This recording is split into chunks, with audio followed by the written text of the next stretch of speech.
Lalu seberapa besar potensi keuntungan hilirisasi dan juga industrialisasi sektor mineral di dalam negeri dan berapa besar hambatan dan tantangannya untuk mewujudkan hilirisasi minerba yang dicanangkan oleh pemerintah? Kami akan bahasnya bersama dengan Irwandi Arief, staf khusus Menteri SDM bidang percepatan tata kelola minerba dan juga Muhammad Toha, Wakil Ketua Bidang Kajian Strategis Tambang Perhimpunan Ahli Pertambangan Indonesia Perhapi.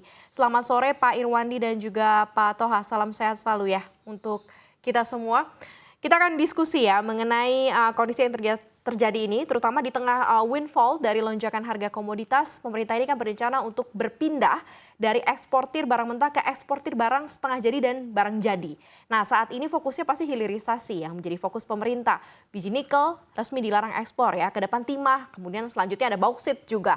Nah, Anda melihatnya seperti apa? Pak Irwandi, dari Anda. Ya, sebenarnya pencanangan mengenai hilirisasi itu tidak merupakan fungsi dari naiknya harga. Jadi memang sudah dicanangkan sejak Undang-Undang Nomor 4 tahun 2009, yaitu Undang-Undang Pertambangan Mineral dan Batu Bara, kemudian tetap berlanjut ke Undang-Undang Nomor 3 tahun 2020. Nah, jadi memang jiwanya itu bagaimana supaya rakyat mendapatkan manfaat yang sebesar-besarnya dari mineral dan batu bara yang ada di Indonesia.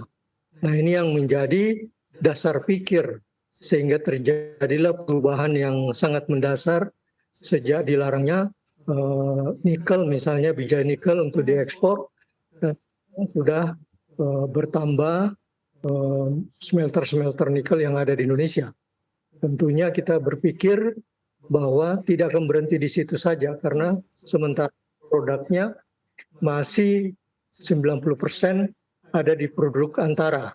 Harus sampai, ya. Tetapi yang besi ke arah besi baja sudah ada sebagian yang sudah sampai ke hilir. Tapi yang ke arah baterai dan ke arah baterai itu belum sampai ke hilir. Nah, kemudian satu lagi yang berupa powder metal ya, itu malah.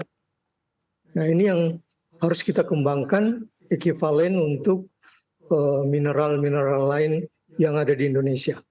Oke, Pak Irwandi, sebenarnya kalau kita bicara mengenai hilirisasi atau sebutlah nilai tambah ya yang bisa diciptakan jika Indonesia menggantikan fokus dari ekspor bahan mentah menjadi barang setengah jadi atau jadi. Seberapa besar sebenarnya nilai tambah yang bisa kita dapatkan ketimbang raw material ini, Pak Irwandi?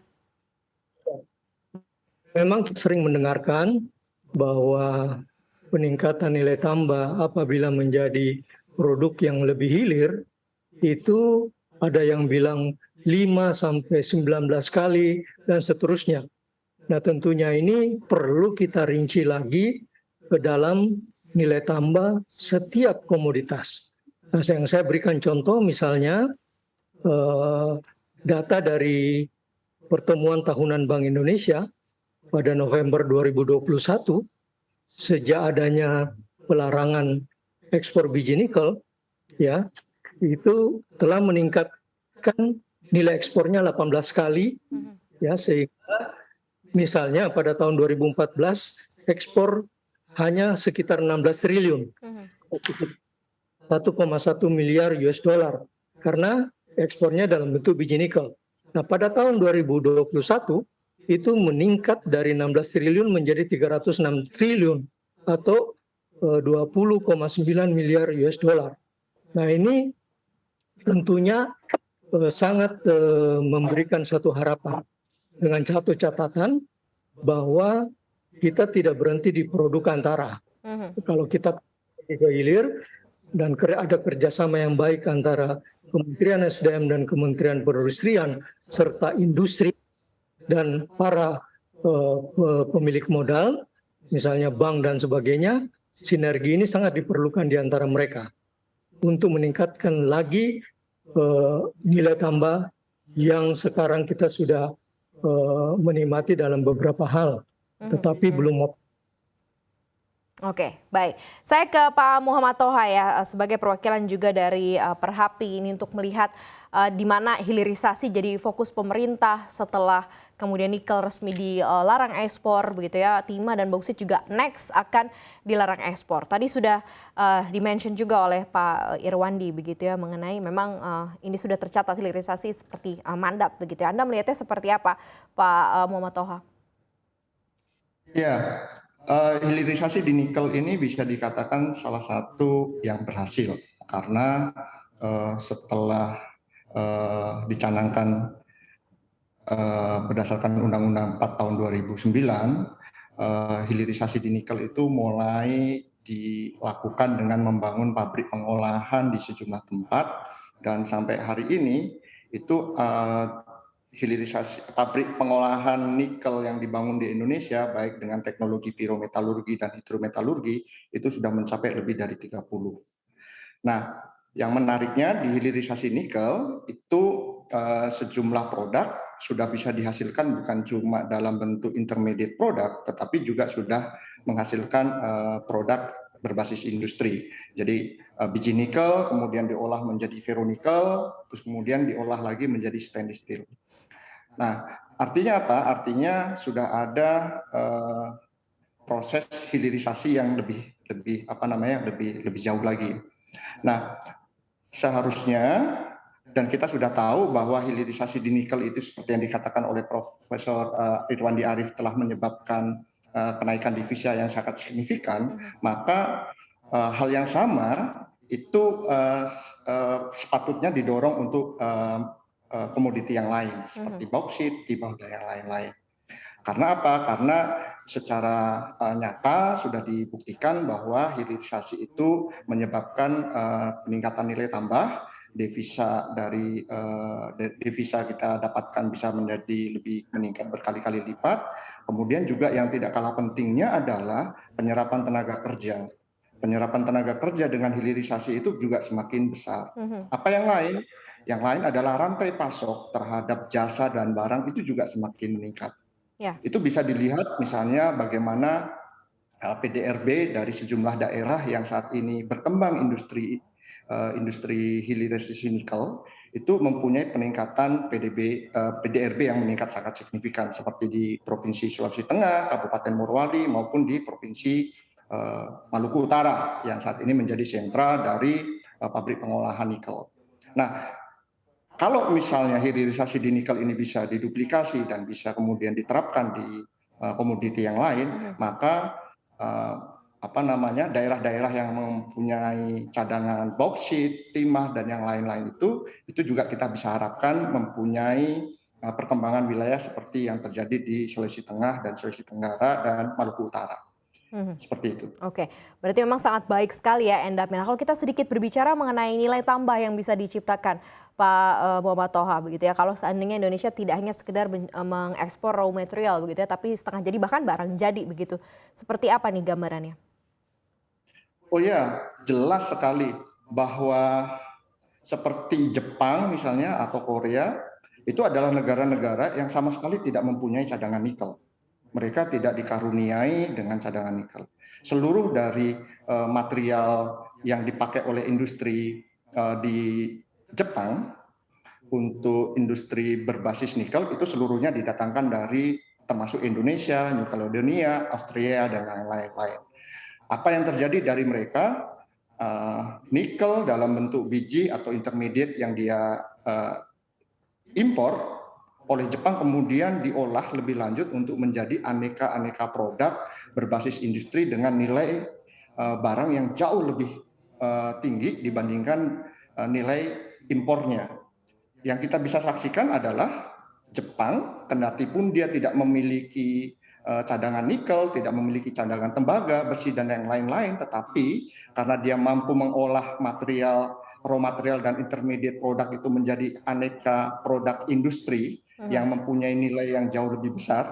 Yang terjadi adalah Jepang itu mempunyai PDB yang sangat tinggi bandingkan dengan Indonesia. Kita mempunyai kekayaan mineral yang sangat melimpah, hampir semua mineral strategis dan vital itu kita miliki, tetapi karena kita tidak mampu mengolahnya, kita hanya bisa menghasilkan setidaknya intermediate product, belum sampai ke hilir seperti yang dikatakan oleh Prof. Irwandi Arif, itu yang menyebabkan kemudian kita belum mampu mendapatkan nilai ekonomis yang jauh lebih tinggi. Artinya apa? Artinya kalau misalnya hilirisasi terhadap mineral yang kita miliki ini bisa kita kembangkan sampai di end product, maka jelas kita akan mendapatkan keuntungan ekonomi yang jauh lebih besar. Dan itu tentu akan meningkatkan pendapatan domestik bruto di negara kita. Oke. Pak Irwandi, mungkin Anda bisa menanggapi, tetapi mungkin kita sambungkan lagi ya, di saat momentum saat ini ketika harga komoditi sedang melonjak begitu ya, di kondisi komoditas tambang ini sekarang jadi momen yang tepat, apakah ini juga termasuk momen yang tepat untuk Indonesia tetap melakukan hilirisasi, kan komoditinya lagi boom ya, ataukah kita lebih baik misalnya untuk memanfaatkan windfall ini untuk memperoleh keuntungan terlebih dahulu, kalau Anda lihatnya seperti apa Pak Irwandi? Ya, memang kalau kita lihat saat ini, berbagai komoditas relatif mengalami peningkatan yang signifikan dalam 1-2 tahun terakhir, baik itu produksi maupun harga. Ya, namun kembali lagi kepada salah satu tujuan dari Undang-Undang Minerba, ya, yang di dalamnya tetap terdapat larangan untuk menjual tanah air. Ya, saya rasa pengembangan hilirisasi di Indonesia tetap harus dilakukan. Selain itu, harga komoditas yang sekarang ini katakan sedang naik, walaupun ada kecenderungan menurun, tetapi tidak signifikan, cenderung bersifat fluktuatif sesuai dengan kondisi ekonomi, sosial, dan politik global. Sehingga fokus untuk membangun infrastruktur dan pasar hilirisasi dalam negeri adalah sesuatu yang tetap harus dilaksanakan untuk memberikan kepastian berusaha dan menciptakan pasar yang berkelanjutan. Ini yang menjadi paling penting. Ya, kita melihat masih banyak lubang-lubang yang terisi dalam industri yang lebih ke hilir. Dan salah satu yang paling penting bahwa pertemuan di Ciawi antara Kementerian SDM dan telah membentuk tim yang akan menindaklanjuti masalah hilirisasi ini yang dari hulu ke hilir. Saya kira ini satu hal yang positif. Satu hal yang positif dan mimpi yang cukup besar juga begitu ya. Pak Toha, kalau dari Anda melihatnya seperti apa? Windfall commodity, harga-harganya sedang melonjak cukup tinggi ya. Cukup tepatkah untuk tetap begitu ya dengan progres hilirisasi atau mengembangkan fokus untuk mengembangkan hilirisasi, atau ya kita menikmati dulu nih keuntungan dari atau memanfaatkan windfall untuk keuntungan terlebih dahulu nih. Seperti apa Pak Toha? Ya, windfall itu dengan harga mineral yang sekarang naik, itu justru akan memberikan nilai tambah yang lebih besar ketika produk yang kita hasilkan adalah produk hilirisasi. Gitu loh. Artinya windfall itu juga dinikmati oleh industri yang lebih hilir. Artinya apa? Setuju seperti yang dikatakan oleh Prof. Irwandi Arif, bahwa windfall ini bukan sebuah alasan untuk kemudian kita beralih untuk membuka keran ekspor kembali. Gitu loh. Karena pada dasarnya windfall justru membuat kemudian harga komoditi yang kita hasilkan dari intermediate product hasil kegiatan hilirisasi itu meningkat juga secara signifikan. Kita sudah menikmati itu. Artinya penegasan seperti yang dikatakan oleh Prof. Irwandi sesuai dengan amanat undang-undang bahwa hilirisasi ini sesuatu yang menjadi keharusan, itu kami sepenuhnya mendukung, karena memang tujuannya adalah untuk menjadikan Indonesia sebagai negara industri. Nah, tujuan negara industri ini tentu baik karena itu bisa akan membuat masyarakat Indonesia menjadi lebih sejahtera.